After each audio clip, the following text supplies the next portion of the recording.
Cutting అయితే perfect అయింది. So cute.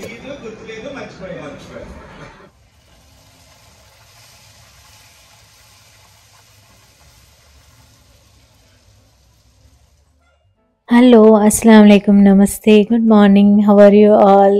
ఇప్పుడు వచ్చేసి మార్నింగ్ అరౌండ్ 10-10:30 అయింది. బ్రేక్ఫాస్ట్ అయిపోయింది, బట్ బయట చాలా చల్లగా ఉందన్నమాట. అందుకే మళ్ళీ ఒకసారి టీ పెడుతున్నాను. ఈ 2 days కూడా కోల్డ్ వేవ్ అన్నారు. సో చాలా చలిగా ఉండే బయట, అసలు ఎండ కూడా లేదు. సో సరే ఇంకా కాస్త లీజర్గానే ఉన్నాను, వీకెండ్, సో అలా కూర్చొని టీ తాగుదాము అనేసి టీ పెట్టేశాను. అండ్ కొద్దిగా కివీ ఉండే అనమాట, అవి వచ్చేసి కట్ చేసేసాను. అండ్ ఇంకా లంచ్ స్టార్ట్ చేశానండి. ఇలా చల్లగా ఉన్నప్పుడు నాకైతే ఏదైనా స్పెషల్గా వేడి వేడిగా తినాలనిపిస్తుంది అనమాట, స్పైసీగా వేడిగా. సో సరే అనేసి ఆలూ కర్రీ అండ్ పూరీ చేయబోతున్నాను ఇవాళ. సో ఇవాళ వీడియోలో పర్ఫెక్ట్ పూరీ ఎలా చేసుకోవాలి అనేది నేను మీకు చెప్తానండి. ఏమీ అడిషనల్గా యాడ్ చేయాల్సిన అవసరం లేదు. అంటే కొంతమంది పిండిలో ఆయిల్ యాడ్ చేస్తారు ఫస్టే, లేదా దాంట్లో కొంచెం రవ్వ యాడ్ చేస్తారు. అవి ఏం చేయక్కర్లే, చాలా సింపుల్గా ఎలా చేసుకోవాలి అనేది చూపిస్తాను. ఇక్కడ వచ్చేసి చాలా పాలకూర ఉండిపోయిందనమాట. సరే పూరీ పిండిలో కలిపేద్దాము అనేసి ఇలా స్టీమ్ చేశాను అంతే. కొద్దిగా వాటర్ పోసి, అంటే జస్ట్ ఒక టీ గ్లాస్లో సగం వాటర్ పోసేసి స్టీమ్ చేసేసాను. ఇంకా దీన్ని మిక్సీలో వేసేసి పేస్ట్ చేసేసి ఆ తర్వాత దీంతో పిండి కలుపుకోవడమే. Very simple. నార్మల్గా అయినా సేమ్ అలానే వస్తుంది పూరి, ఇది కలుపుకున్నా కానీ అలాగే వస్తుంది. నాకు ఈ మధ్యకాలంలో చాలా కామెంట్స్ వచ్చాయి, మీ బ్లెండర్ ఎలా ఉంది అనేసి. ఇది వచ్చేసి ఎక్కువగా ప్యూరేస్ చేసుకోవడానికి, జ్యూసెస్ చేసుకోవడానికి బాగుందండి. నేను పిండి చేసుకోవడానికైతే ఎక్కువగా గ్రైండర్ యూజ్ చేస్తాను, లేదా నా Murphy Richards food processor use చేస్తాను అనమాట. దీన్నైతే ఎక్కువగా నేను జ్యూసెస్కే వాడతాను. ఇంకా కర్రీలో వచ్చేసి నేను ఆలూ టొమాటో కర్రీ చేస్తున్నాను. ఎప్పుడైనా కానీ పూరి బ్రేక్ఫాస్ట్లో చేసాను అనుకోండి, మన ఆంధ్ర స్టైల్ శనగపిండి ఆనియన్స్ వేసి కర్రీ చేస్తాం కదా, అది చేస్తాను. లంచ్లో డిన్నర్లో పూరి చేస్తున్నానంటే మాత్రం ఇలా పూరి బాజీ చేస్తాను అనమాట. చాలా బాగుంటుంది, ధాబాలో తిన్నట్లుగా ఉంటుంది అనమాట. అండ్ పిల్లలు ఎక్కువగా లీఫీ వెజిటబుల్స్ తినట్లేదు అంటే ఇలా పాలకూరలాగా వాటిని కూడా ప్యూరే చేసేసి యాడ్ చేయండి, వాళ్ళు తినేస్తారు. అసలు టేస్ట్లో ఏమాత్రం డిఫరెన్స్ కూడా ఉండదన్నమాట.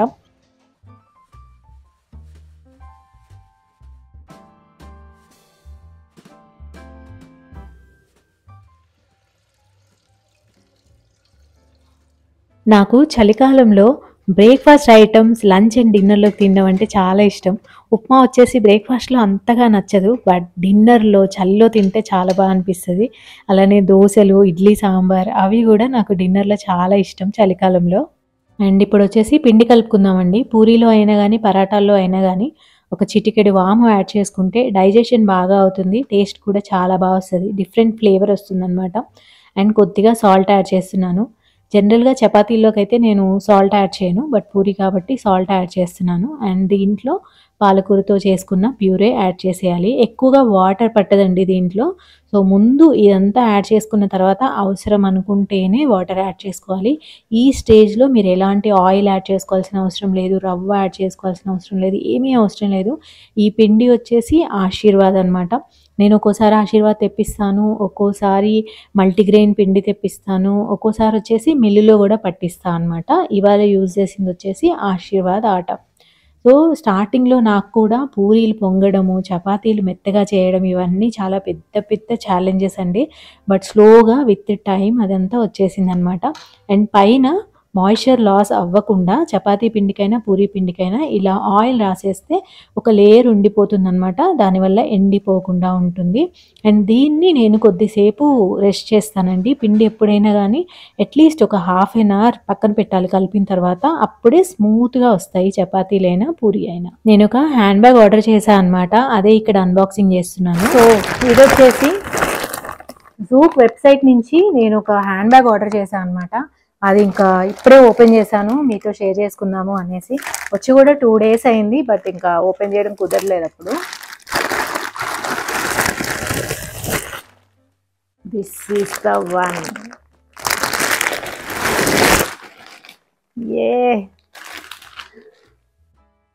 అసలు నేను అనుకున్న దానికంటే కూడా సూపర్ లుక్ వచ్చింది. ఈ బ్యాక్ ప్యాక్ ఆర్డర్ చేశానండి జూక్ వెబ్సైట్ నుంచి. భలే ఉంది అసలు. నేను వెబ్సైట్లో చూసిన దానికంటే కూడా ఇంకా బాగుందన్నమాట. మీరు చూసినట్లయితే నా హ్యాండ్ బ్యాగ్స్లో 99% అన్నీ జూక్వే. సో ఇదేంటంటే వీగన్ లెదర్ అనమాట, కంప్లీట్లీ 100% ఈకో ఫ్రెండ్లీ. సో ఇలా ఈకో ఫ్రెండ్లీ బ్రాండ్స్ నుంచే తీసుకోవాలి ఇప్పటి నుంచి అనేసి నేను ఒకటి పెట్టుకున్నాను. సో అందుకే నేను ఇంకా లెదర్వి కొనడం మానేశాను. కంప్లీట్లీ ఈకో ఫ్రెండ్లీ అండ్ వీటి క్వాలిటీ కూడా సూపర్గా ఉంటుంది. ఇదంతా కూడా ఫ్యాబ్రిక్ అనమాట, ఫ్యాబ్రిక్. సో ఫ్యాబ్రిక్ అనగానే మీకు డౌట్ వచ్చి ఉండొచ్చు, మరి వర్షం పడుతుంటే ఎలా వాటర్ అనేది పీల్చుకుంటుంది కదా అనేసి. అలా ఏముండదండి, లోపల ఒక లేయర్ ఉంటుంది అనమాట. దానివల్ల అసలు లోపలికి తడి రావడం కానీ అట్లా ఏముండదు, కంప్లీట్లీ వాటర్ ప్రూఫ్ అనమాట. చాలా ప్రింట్స్ ఉండే, బట్ నాకు ఎందుకో ఇది బాగా అనిపించింది. ప్లెయిన్గా కాకుండా కొంచెం గర్లీ లుక్గా ఉండాలనేసి తెప్పించాను. ఒకసారి ఓపెన్ చేసి చూపిస్తాను చూడండి. అండ్ జిప్కి కూడా జిప్ కనిపించకుండా ఇలా ఒక ఫ్లాప్ లాగా వచ్చింది చూడండి, భలే బాగుంది కదా. సో వీటి జిప్స్ అండ్ ఇవన్నీ యాక్సెసరీస్ ఏవైతే ఉన్నాయో ఇవన్నీ కూడా చాలా మంచి క్వాలిటీతో ఉంటాయన్నమాట, ఏమీ పాడవవు. నేనైతే ఆల్మోస్ట్ ఒక 2 years నుంచి అన్ని జూక్ బ్యాగ్సే వాడుతున్నాను. సో ఇంకా లోపల వచ్చేసి ఇలా ఉందండి, ఇక్కడ ఇంకొక జిప్ వచ్చిందనమాట, చాలా డీప్గా ఉంది. నా వాలెట్ వచ్చేసి పొడుగ్గా ఉంటుంది, సో ఆ వాలెట్ కూడా పట్టిద్ది చక్కగా. అండ్ ఇటువైపు వచ్చేసి ఇలా ఓపెన్ పాకెట్ ఒకటి వచ్చింది ఫాస్ట్గా యాక్సెస్ చేసుకోవడానికి. అండ్ అన్నిటికంటే బెస్ట్ థింగ్ ఏంటంటే వెనకాల కూడా ఇలా ఒక జిప్ వచ్చింది అనమాట. సో మొత్తం బ్యాక్ ప్యాక్ ఓపెన్ చేయకుండా డైరెక్ట్గా ఇందులోంచి తీసుకోవచ్చు. ఫోన్ అలాంటివి ఇక్కడ పెట్టుకోవచ్చు ఫాస్ట్గా యాక్సెస్ చేసుకోవడం కోసం. అండ్ ఇవి కూడా చాలా వెడల్పుగా వచ్చాయి, దీనివల్ల ఇక్కడంతా పెయిన్ రాకుండా ఉంటుందన్నమాట. అండ్ అడ్జస్ట్ కూడా చేసుకోవచ్చు. భలే ఉందండి. నేనైతే వెబ్సైట్లో చూసి ఎలా ఉంటుందా అనుకున్నాను, but this is so good. And ఇవే కాదు, జూక్లో వచ్చేసి ల్యాప్టాప్ బ్యాగ్స్ ఉంటాయి, అండ్ చాలా మంచి మంచి వాలెట్స్ ఉంటాయి, అండ్ ఫుట్వేర్ కూడా ఉంది, అండ్ ఇంకా అన్ని రకాల బ్యాగ్స్ ఉంటాయి. షోల్డర్ బ్యాగ్ అండ్ ఆఫీస్కి వేసుకెళ్ళడానికి మంచి మంచి బ్యాగ్స్ అన్నీ ఉంటాయన్నమాట. నాకేంటంటే ఈ మధ్యకాలంలో షూట్ చేసేటప్పుడు ఎస్పెషల్లీ బయట ఐకియా లాంటి స్టోర్స్కి వెళ్ళి షూట్ చేసినప్పుడు ఒక్క చేత్తో హ్యాండ్ బ్యాగ్ పట్టుకొని ఇంకో చేత్తో ఫోన్ పట్టుకొని మళ్ళీ ఆ వస్తువు కూడా చూడడం కొంచెం కష్టంగా అనిపించింది. అందుకే ఒక చిన్న బ్యాక్ ప్యాక్ కావాలి నా నీడ్స్కి తగ్గట్లు అన్నట్టు తెప్పించాను అనమాట. నాకైతే ఇది చాలా పర్ఫెక్ట్గా అనిపిస్తుంది. అండ్ ఇలా కూడా దీన్ని పట్టుకోవచ్చు. సైజ్ కూడా బాగుంది, గర్ల్స్కి పర్ఫెక్ట్ సైజ్ అనమాట. ఒక చిన్న బ్యాక్ ప్యాక్, హ్యాండ్ బ్యాగ్కి రీప్లేస్మెంట్ లాగా. సో అదండి ఇవాళ షాపింగ్. మన వ్యూవర్స్ ఎవరైనా షాపింగ్ చేయాలి అనుకుంటే వాళ్ళ కోసం ఒక మంచి కూపన్ కోడ్ ఉందండి. కింద కనిపిస్తున్న కూపన్ కోడ్ యూజ్ చేసినట్లయితే మీకు 10% ఆఫ్ వస్తుందన్నమాట జూక్ వెబ్సైట్ నుంచి. వెబ్సైట్ లింక్ వచ్చేసి డిస్క్రిప్షన్ బాక్స్లో ఉంటుంది. సో జూక్ వెబ్సైట్లో వచ్చేసి మీకు చాలా రకాల హ్యాండ్ బ్యాగ్స్ ఉంటాయి, ఒకసారి వెళ్ళి చూడండి, మీకు చాలా నచ్చుతాయి. అండ్ ఇవి చాలా స్టైలిష్గా కూడా ఉంటాయన్నమాట. సో నా ఉద్దేశంలో ఏంటంటే 100% ఈకో ఫ్రెండ్లీ బ్యాగ్స్ని నేను వాడాలి అనేసి నేను ఈ మధ్య ఇలాంటివి కొంటున్నాను.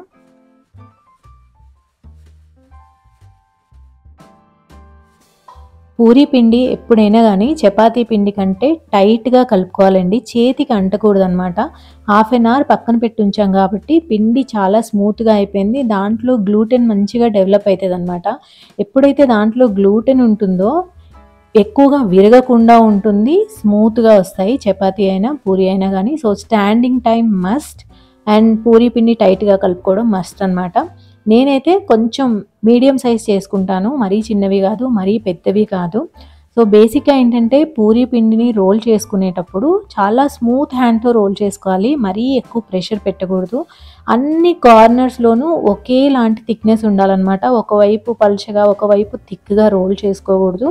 అలానే మరీ థిన్గా పేపర్ లాగా కూడా రోల్ చేసుకోకూడదు. మరి పొంగాలి అంటే దానిలో 2 లేయర్స్ అవ్వాలి కదా, సో కొంచెం థిక్గానే ఉంచాలన్నమాట. ఒకవేళ మీరు బిగినర్స్ అనుకోండి, చిన్న చిన్న పూరీలు చేసుకోండి, దానివల్ల సక్సెస్ రేట్ ఎక్కువ ఉంటుందన్నమాట. పూరీ ఎంత పెద్దదైతే అంత హోల్స్ పడే అవకాశం ఉంది, అలా ఫ్లాట్ అయిపోయే అవకాశం కూడా ఉందన్నమాట. సో చిన్న చిన్న పూరీలు చేసుకోవడం ప్రాక్టీస్ చేసుకోండి, ఈజీగా వచ్చేస్తుంది.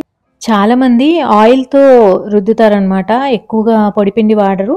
బట్ నేనైతే అలా ఏమీ యూజ్ చేయను. ఎప్పుడైతే మన పిండి టైట్గా ఉంటుందో ఆయిల్ ఎక్కువగా పీల్చదు. మీరు పొడిపిండి వాడేసి చేసినా ఏ మాత్రం ప్రాబ్లం అనేది ఉండదు, హెవీగా కూడా ఉండదు. మనం వామ్ యాడ్ చేసాం కాబట్టి చాలా లైట్గా అనిపిస్తుంది. మీరు 4-5 పూరీలు తిన్నా కానీ మీకు అసలు హెవీనెస్ అనిపించదు అనమాట. ఇప్పుడు చూడండి ఎంత ఈజీగా ఉంటుందో. సో ఇలా పెద్దగా ఉండే గరిటె తీసుకోండి. పైన కొంచెం ప్రెషర్ ఇవ్వాలన్నమాట. ఇలా పూరి వేయగానే పైన కొంచెం ప్రెషర్ ఇవ్వాలి. ఇమ్మీడియేట్‌గా పొంగుతుంది అంతే. అసలు ఎలాంటి ఇష్యూ ఉండదు. అలానే నేను మీడియంగా తీసుకుంటాను. ఆయిల్ మరీ నిండుగాను తీసుకోను. అలాగని మరీ అడుగున గూడా తీసుకోను. ఆయిల్ సరిపడా వేసుకోకపోతే ఏమైద్దంటే పొంగదనమాట. పై వరకి ఆయిల్ రాదు. అలాగని ఆయిల్ మరీ నిండుగా తీసుకున్నా గానీ ఒకసారి డీప్ ఫ్రై చేసిన ఆయిల్ మళ్ళీ పనికిరాదు అంటారు గదా! సో, అందుకని నేను మీడియంగా తీసుకుంటాను. ఈజీగా పొంగుతాయండి. అసలు దీంట్లో ఎలాంటి సోడా గానీ, ఏవి యాడ్ చేయాల్సిన అవసరం లేదు. అండ్ నేనైతే ఎప్పుడు మైదాతో చెయ్యను పూరీలు. ఎప్పుడు గూడా గోధుమ పిండితోనే చేస్తాను. ఒక్కోసారి ఏమవుద్దంటే, ఒక సైడే పూరి పొంగుతుంది. మనము ఎప్పుడైతే ఒక సైడ్ ఒకలాగా, ఇంకో సైడ్ ఒకలాగా రోల్ చేస్తామో, ఆ టైంలో ఇలా ఎటైతే పొంగిందో అక్కడ కొంచెం ప్రెషర్ పెడితే, వేరే వైపు గూడా ఈజీగా పొంగేస్తది. అంతే. Very simple. నేనైతే స్టార్టింగ్‌లో నాకు పెద్ద ఛాలెంజ్ అనమాట. ఎందుకంటే మేము యూఎస్‌లో ఉండేవాళ్ళం. మా హస్బెండ్ ఏమో గుజరాతీస్ అండ్ మరాఠీస్ వీళ్ళతో లంచ్ చేసేవాళ్ళు. నేనెప్పుడైనా బాక్స్ పెడితే రోటీస్‌తో ఆ రోజు చెప్పేవాళ్ళనమాట ఇంకా థిన్‌గా రావాలి అనేసి. నాకైతే చాలా ఛాలెంజింగ్‌గా ఉండేది. ఎందుకంటే నార్త్ ఇండియన్స్ పరాటాలు కానీ, రోటీస్ కానీ చాలా చేస్తారు. సో, అలా నేర్చుకొని చేయడానికి చాలా టైం పట్టింది. అండ్ ఇంకా లంచ్ అయితే అయిపోయింది. కొద్దిసేపు రెస్ట్ తీసుకున్నాను. డిషెస్ కూడా అయిపోయాయి. ఇదొచ్చేసి ఈవినింగ్ అనమాట. మా అబ్బాయి వచ్చేసి ఇంక ఇవాళ వీకెండ్ కదా! క్రిస్మస్‌కి కుకీస్ చేద్దాము అన్నాడు. జింజర్ బ్రెడ్ కుకీస్ చేద్దాము అనేసి ప్లాన్ చేసుకున్నాము. దీనికోసం కొన్ని ఇంగ్రీడియెంట్స్ నేను ముందే తెప్పించి పెట్టుకున్నానండి. ఇంక ఎలాగో క్రిస్మస్ టైం ఏదో ఒక డే కుకీస్ చేయాలి అని తెలుసు. ఈ రెసిపీ నేను క్విక్‌గా చూపిస్తాను. 3 కప్పుల మైదా తీసుకున్నామండి. రిఫైన్డ్ ఫ్లోర్ మైదా తీసుకున్నాము. 1 టీ స్పూన్ బేకింగ్ సోడా. ఇదొచ్చేసి సిన్నమన్ పౌడర్ అనమాట. ఇది 1 టీ స్పూన్ తీసుకోవాలి. ఇదొచ్చేసి డ్రై జింజర్ పౌడర్ అండి. అంటే నథింగ్ బట్ అవర్ సొంటి డ్రై జింజర్ పౌడర్. ఇది 2 టీ స్పూన్స్ తీసుకోవాలన్నమాట. దీన్ని నేను లులు మాల్‌లో తీసుకున్నానండి. అక్కడైతే ఇలాంటి వెరైటీ ఇంగ్రీడియెంట్స్ అన్నీ దొరుకుతాయి. ఇదొచ్చేసి జాజికాయ, నట్‌మెగ్ అనమాట. ఇది చాలా స్ట్రాంగ్ ఫ్లేవర్ ఉంటది. అందుకే కొద్దిగా గ్రేట్ చేసి వేస్తున్నాను. ఒక 1/4 టీ స్పూన్ అంత మాత్రమే వేసుకోవాలి. మరీ ఎక్కువ వేసుకోవద్దు. ఈ కుకీస్ వచ్చేసి కొంచెం స్పైసీగా అట్లా ఉంటాయన్నమాట. ఇదొచ్చేసి క్లవ్స్ పౌడర్. లవంగాలతో పౌడర్ చేసుకున్నాను. అది 1/4 టీ స్పూన్ వేసుకున్నాను అనమాట. ఇంకా డ్రై ఇంగ్రీడియెంట్స్ అన్నిటిని కలుపుకోవాలి. తర్వాత కొంచెం సాల్ట్ యాడ్ చేశాడు. మర్చిపోయాడనమాట ముందు సాల్ట్ వేయడము. ఇంకా డ్రై ఇంగ్రీడియెంట్స్ పక్కన పెట్టుకొని ఒక 3/4 కప్ బ్రౌన్ షుగర్ వేసుకోవాలి. అండ్ 1 కప్ బటర్ వేసుకోవాలన్నమాట. ఇవన్నీ వేసుకున్న తర్వాత దీన్ని చక్కగా కేక్ మిక్సర్‌తో కలుపుకోవాలి. ఇక్కడ ఒక కరెక్షన్ ఏంటి అంటే మేము ఇక్కడ షుగర్ తీసుకున్నాం గదా! దీని బదులు మీరు పౌడర్ షుగర్ తీసుకోండి. అది బెస్ట్ అనమాట. అండ్ దీంట్లో మేపుల్ సిరప్ 3/4 కప్ యాడ్ చేస్తున్నామండి. పౌడర్ షుగర్ తీసుకోవడం వల్ల మీకు ఈ ప్రాసెస్ చాలా ఈజీ అయిపోతుందనమాట. మేము క్రిస్టల్ షుగర్ తీసుకోవడం వల్ల చాలా టైం పట్టింది. సో, మేపుల్ సిరప్ వేసుకున్నాక చాలా ఈజీగా కలుస్తుందండి.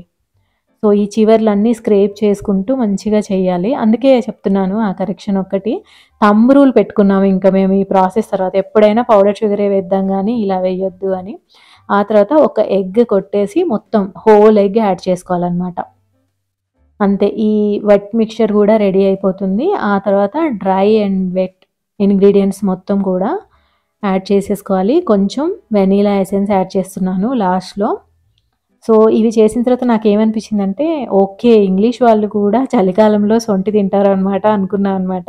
జింజర్ బ్రెడ్ కుకీస్ నేను తిన్నాను గానీ, ఇంట్లో ఎప్పుడు చేయలేదు. చాక్లేట్ చిప్ కుకీస్ అవి చేశాను గానీ, ఈసారి మా అబ్బాయి అన్నాడు, లేదు మనం ఈసారి డిఫరెంట్‌గా జింజర్ బ్రెడ్ కుకీస్ చేద్దాము అనేసి, సరే ఇక్కడ ఎలాగో దొరకవు గదా!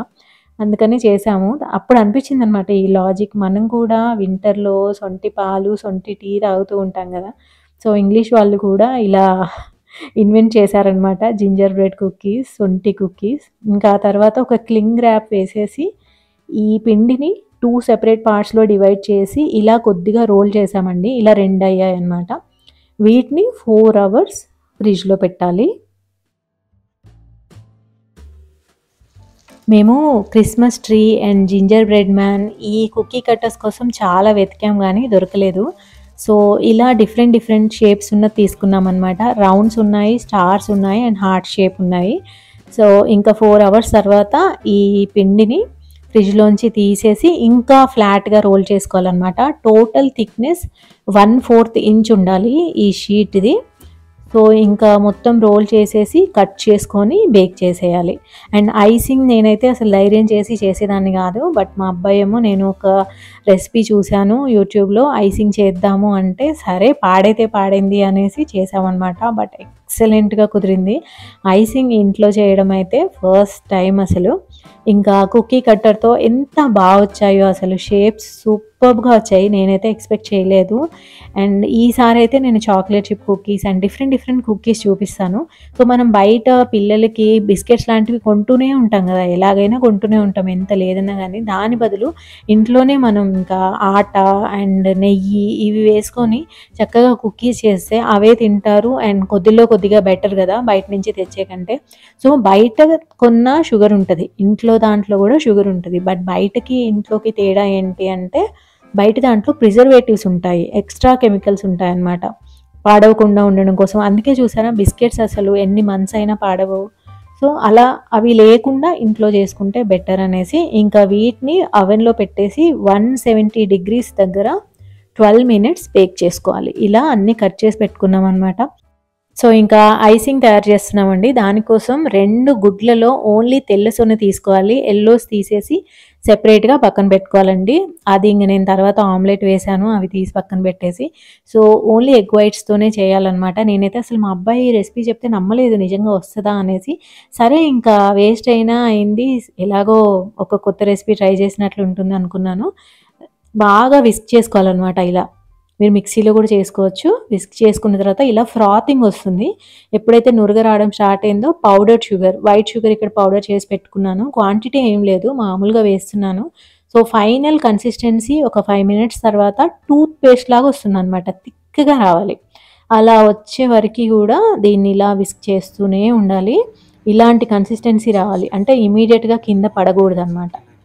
ఈ కన్సిస్టెన్సీ వచ్చాక ఒక జిప్ లాక్ బ్యాగ్లో చిన్న హోల్ పెట్టుకొని ఇది వేసుకొని మనకి నచ్చిన డిజైన్ కుకీస్ మీద వేసుకోవడమే. ఫైనల్గా అయితే ఎంత క్యూట్గా వచ్చాయో. ఇవన్నీ మా అబ్బాయి చేశాడు, కొన్ని నేను కూడా పాడు చేశాను అనుకోండి.